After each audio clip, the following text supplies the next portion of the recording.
You have been doing everything right. You cut the sugar, you watch the carbs, you take the medication your doctor prescribed, and you show up to every appointment without fail. And still, something is wrong. Maybe it is showing up in your kidneys. Maybe your vision has started to blur at the edges. Maybe you went in for a routine follow-up and your doctor said the word complications in a tone that made your stomach drop, even though you have been following every instruction on the paper they handed you. That is the moment this video is for, because the story that gets told about diabetes in Black communities is always the same story. It is a story about diet, about exercise, about access and behavior and personal choices. And yes, those things matter. But that story, the one that puts all the weight on what you did or did not do, is incomplete. Dangerously incomplete. And when you are managing a condition like diabetes with incomplete information, the gap between what you are being told and what is actually happening inside your body is not just frustrating. That gap is costing people their kidneys, their vision, their lives. Here is what the research documents and what your 5-minute appointment almost certainly did not cover. The speed at which diabetes destroys organ function, kidneys, nerves, blood vessels, eyes, is not the same in every body. It never was. Studies published in the New England Journal of Medicine and across multiple major clinical trials have documented that people of African descent progress towards serious diabetic complications at rates that outpace what the standard guidelines are designed around. We are not talking about a small statistical footnote. Among Black Americans with diabetes who carry 2 copies of a specific high-risk gene variant, the risk of reaching end-stage kidney disease is 80% higher than in people of the same ancestry without those variants. And the eGFR, that is, the filtration rate that tells you how hard your kidneys are working, declines at a rate nearly twice as fast. Same diagnosis, same blood sugar numbers, twice the kidney damage. That is not a diet problem. That is biology that deserves a real explanation, and this is where you are going to get it. Here at Webb, Black Health Truth, that is the entire point. Not to replace your physician, not to create panic, to give you the information that the standard clinical encounter, designed for a general population that does not look like you, consistently leaves out. By the end of this video, you are going to understand 3 specific biological and genetic mechanisms that are accelerating the damage in your body.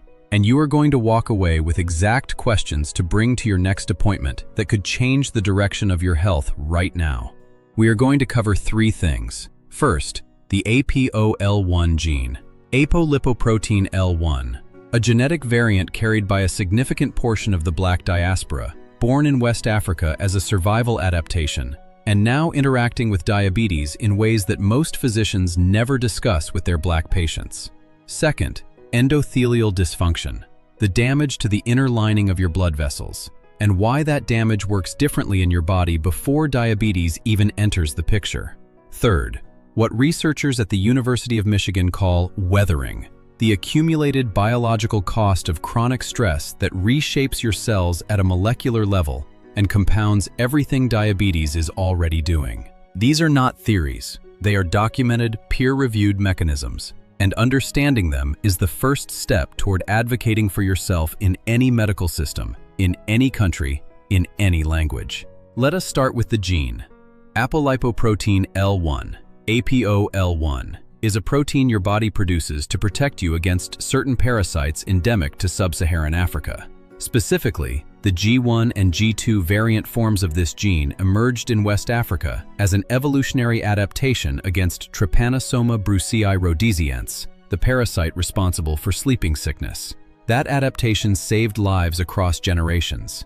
It was a biological solution to a lethal problem. But evolution does not see forward. Those same variant forms of APOL1 that protected your ancestors dramatically increase the risk of kidney disease when triggered by conditions like viral infection, high blood pressure, and diabetes.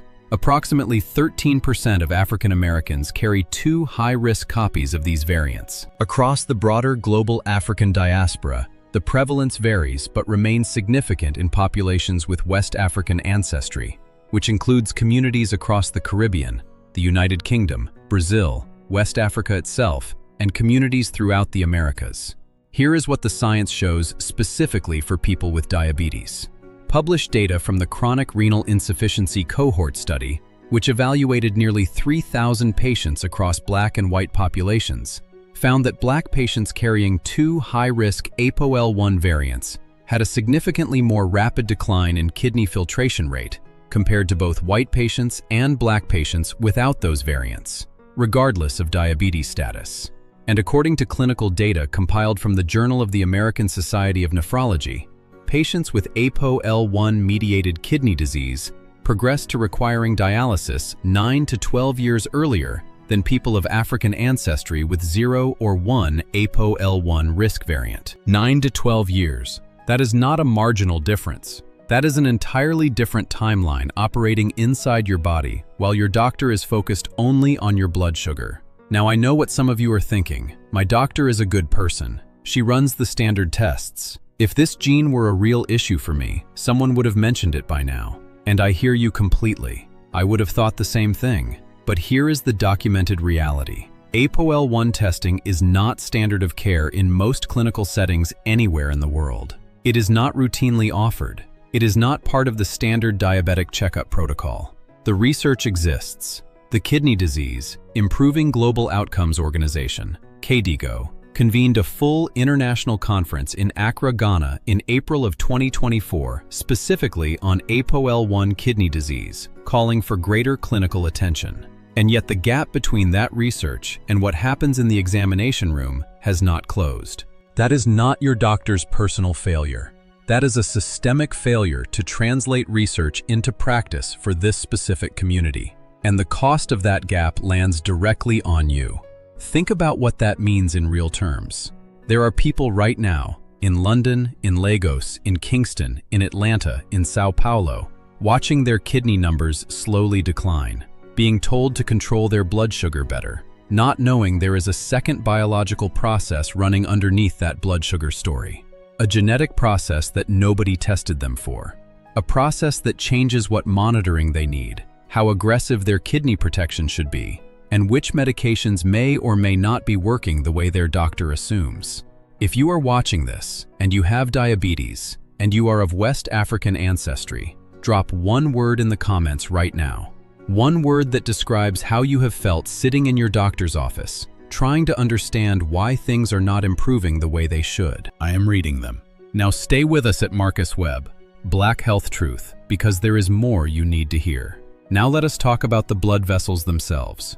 Endothelial dysfunction is damage to the thin inner lining of your arteries and veins. Think of your blood vessels like pipes running through every part of your body. The endothelium, that inner lining, is what keeps those pipes smooth so that blood can move cleanly and efficiently. In a healthy body, those vessel walls have the ability to relax and widen when blood flow demand increases, using a molecule called nitric oxide. Nitric oxide is your blood vessel's signal to open up. In a diabetic body, chronically high blood sugar erodes that lining. It damages the cells. It disrupts the nitric oxide signal. The pipes get rough, narrowed, inflamed. Blood struggles. Small vessels, the ones supplying your kidneys, your retinas, your nerve endings, begin to fail first. That is why kidney disease and vision loss and neuropathy are the classic complications of diabetes. The smallest vessels go first.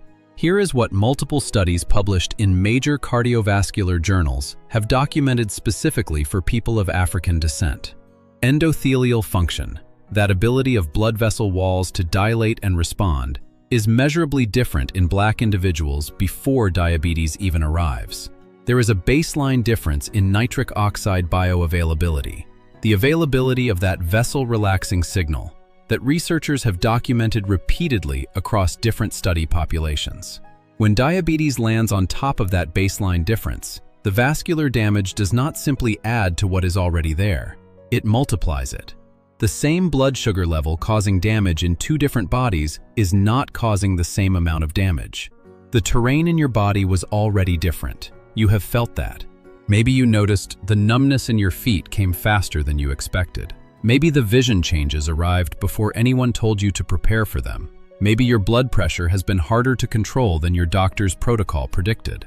That is not bad luck. That is not failure. That is a biological reality that deserved an explanation the first time you sat down with a diagnosis.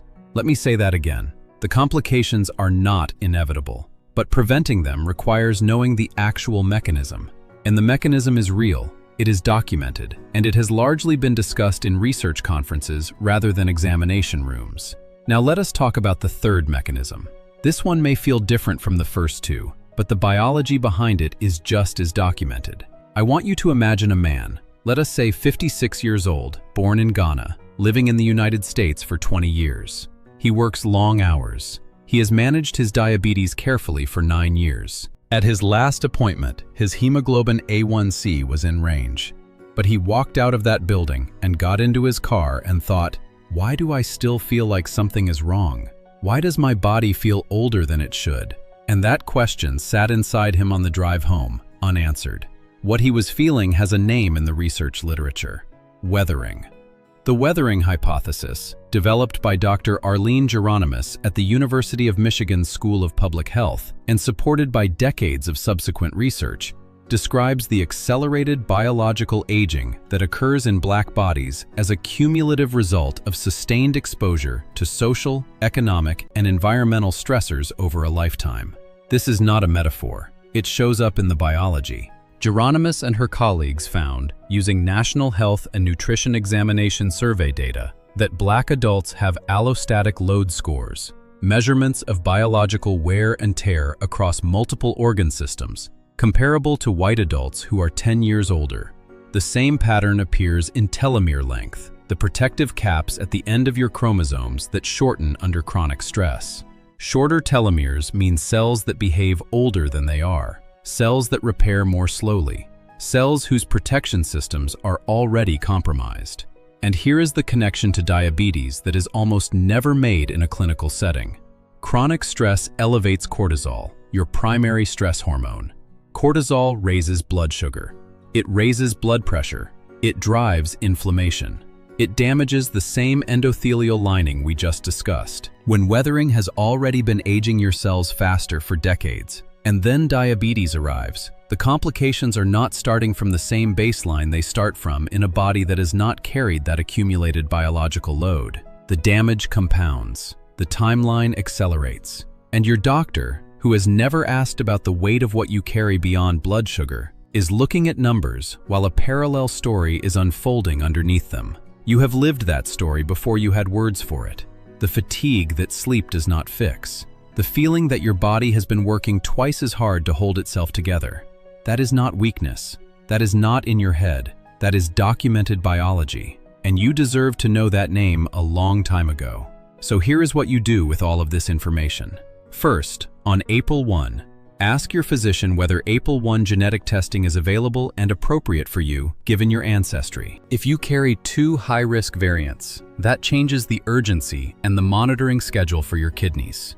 Kidney disease. Improving global outcomes has called for greater clinical attention to this testing. You have the right to ask for it. Second, on kidney monitoring.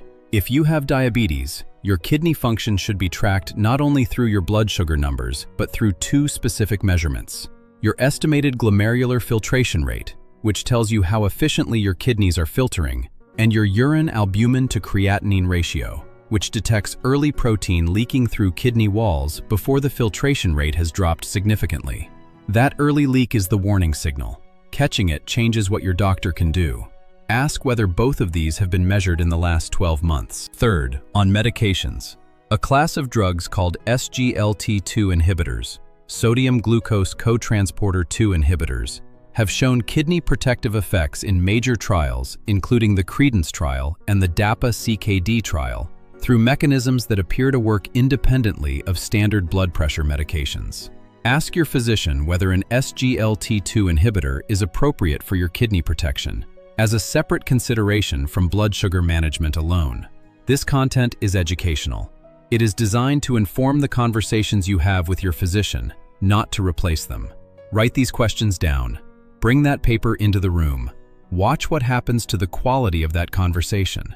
If this channel is giving you information that your appointments have been leaving out, subscribe right here. Drop a comment below telling me one question you are going to bring to your next appointment. I want to know. This community is built on exactly that exchange, one piece of real information at a time. Now let us bring it together. Diabetes is not a uniform disease. The speed at which it damages your organs, the genetic factors that amplify that speed, and the biological history your body carries into the diagnosis. None of these are the same across every population, and the medical system was not designed with your biology as the reference point. The ApoL1 gene variants that protect against sleeping sickness also accelerate kidney disease under conditions like diabetes, and 13% of African Americans carry the high-risk version. The endothelial differences in your blood vessels mean the vascular damage diabetes causes does not start from the same baseline. The accumulated biological wear of weathering, documented across decades of research in inflammatory markers, allostatic load scores, and telomere length, means the terrain your diabetes is operating on is already different from what clinical guidelines assume. None of this means the situation cannot be addressed. It means the solution requires information specific to your biology, your ancestry, your genetics, your body's actual history, not a protocol written for someone else. The body responds to accurate information at any age and at any stage of this disease. What changes when you have this information is not the biology. What changes is the quality of every decision that biology now gets to inform. That is not a small thing. That is the whole thing. Here is your challenge for the next 7 days. Before your next medical appointment, whether that is next week or 3 months from now, write down 3 questions on a physical piece of paper. 1. Has my urine albumin to creatinine ratio been checked in the last 12 months? 2. Is ApoL1 genetic testing appropriate for me given my ancestry? 3. Is there any indication that an SGLT2 inhibitor could help protect my kidneys?